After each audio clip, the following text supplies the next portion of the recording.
আসসালামু আলাইকুম। Welcome back to my channel RS kitchen and daily blog. কিছু কাজ সহজে করে নিলে মন্দ হয় না। ঠিক তেমনই আজকে আমার রেসিপি হচ্ছে বেগুনি এবং আলুর চপ একসাথে। খেতে ভীষণ মজাদার হয়ে থাকে এবং ইফতারের জন্য একদম পারফেক্ট একটি রেসিপি। আশা করছি রেসিপিটি খুবই ভালো লাগবে।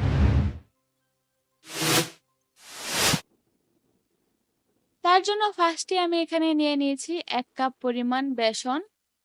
দিয়ে দিচ্ছি ১ টেবিল চামচ পরিমাণ মরিচের গুঁড়ো, হাফ টেবিল চামচ পরিমাণ হলুদ গুঁড়ো, হাফ টেবিল চামচ পরিমাণ ধনিয়া গুঁড়ো, দিয়ে দিচ্ছি ১ টেবিল চামচ পরিমাণ চাট মসলা। এখন এই সবগুলো উপকরণকে আমি খুব ভালো মতো মিক্সড করে নিব এবং দিয়ে দিচ্ছি এখানে স্বাদ মতো লবণ। এখন এগুলোকে আমি খুব ভালো মতো একটার সাথে অপরটি খুব ভালো মতো মিক্সড করে নিচ্ছি। এখন এর ভেতরে আমি অল্প অল্প করে পানি দিয়ে একটি বাটার তৈরি করে নেব বা সফট একটি গোলা তৈরি করে নিব, আপনারা যেটাই বলেন না কেন। এখানে অবশ্যই পানিটা অল্প অল্প করে দেওয়ার ট্রাই করবেন, তাহলে যে ব্যাটারটা তৈরি করবেন সেটা খুবই ভালো হবে। আমি এভাবে ৩ থেকে ৪ বার অল্প অল্প করে পানি দিয়ে একটি ব্যাটার তৈরি করে নিয়েছি। দেখুন ব্যাটারের কনসিস্টেন্সিটা এরকম হবে।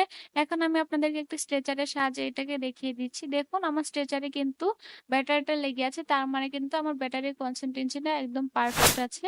এদিকে আমি কিছু আলুকে সেদ্ধ করে এভাবে ম্যাশ করে নিয়েছি এবং দিয়ে দিচ্ছি ২ টেবিল চামচ পরিমাণ পেঁয়াজ বেরেস্তা। দিয়ে দিচ্ছি ১ টেবিল চামচ পরিমাণ চিলি ফ্লেক্স।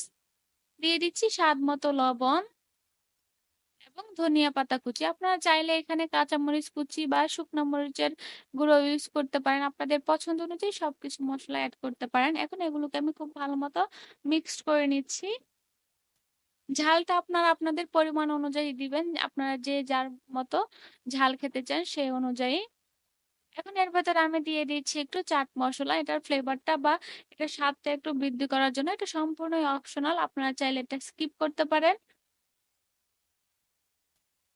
তো দেখুন আমার এই আলুর পুরটা কিন্তু অলমোস্ট তৈরি হয়ে গিয়েছে। আমি এখন এটাকে অল্প একটু হাতে নিয়ে আমি শেপটা আপনাদেরকে দেখিয়ে দিচ্ছি আমি যে শেপে তৈরি করব। তো দেখুন আমি এই শেপে তৈরি করব। এদিকে আমি একটি বেগুন নিয়ে নিয়েছি। আমি পানি দিয়ে ধুয়ে পরিষ্কার করে নিয়েছি। এখন ২ সাইড থেকে এভাবে কেটে আমি ফেলে দিচ্ছি। এখন আমি এইভাবে পাতলা পাতলা করে স্লাইস করে নিব। বেগুনিতে আসলে যেরকম একটা স্লাইস হয় সেরকমই আমি একটা স্লাইস দিয়ে দিব। আপনারাও এটাও আপনাদের পছন্দ অনুযায়ী পাতলা বা ভারী করে নিতে পারেন। তো দেখুন এভাবে আমি একে একে সবগুলো করে নিয়েছি। এখন আমি একটি বেগুনের স্লাইস নিয়ে নিচ্ছি এভাবে এবং আমি আলুর যে পুরটা তৈরি করে রেখেছিলাম সেটা দিয়ে জাস্ট এভাবে ফোল্ড করে দিলেই কিন্তু আলু এবং বেগুনি একসাথে তৈরি হয়ে যাচ্ছে। এখন এক মাথায় আমি টুথপিক দিয়ে এভাবে আটকে দিচ্ছি। দেখুন কতটা সহজভাবে আমি আপনাদেরকে তৈরি করে দেখিয়ে দিলাম। এদিকে চুলার ভিতরে আমি একটু তেল দিয়ে দিচ্ছি তেলটা গরম হওয়ার জন্য। তেলটা গরম হতে হতে এদিকে আমি যে আলু এবং বেগুনিটা তৈরি করে রেখেছিলাম সেটা আমি এখানে নিয়ে নিলাম এবং যে ব্যাটারটা তৈরি করে রেখেছিলাম সেটা দিয়ে দিচ্ছি। এখন আলু এবং বেগুনিটা এভাবে ব্যাটারের ভিতরে জাস্ট এভাবে ফোল্ড করলেই কিন্তু দেখুন এটা কিন্তু একদম তৈরি হয়ে যায়। এখন এদিকে গরম তেলের ভেতরে আমি একে একে কিন্তু এগুলো দিয়ে দিচ্ছি।